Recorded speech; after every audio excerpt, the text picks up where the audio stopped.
আপনার সমস্যা কোথায়? আমার হাজবেন্ড আমাকে কেয়ার করুক আর না করুক তাতে আপনার কি?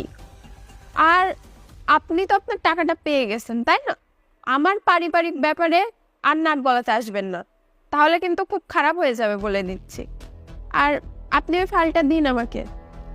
দেখুন, আপনি যদি রিপোর্টটা নিয়ে যান, বাসায় যদি আপনার হাজবেন্ডের হাতে রিপোর্টটা পড়ে যায় তাহলে কি হবে ভাবতে পারছেন?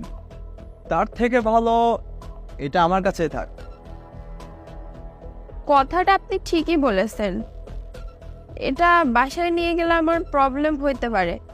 আচ্ছা, আপনি আপনার কাছে রাখুন, তবে একটা কথা মাথায় রাখবেন, এটা যেন কারো সামনেই না আসে।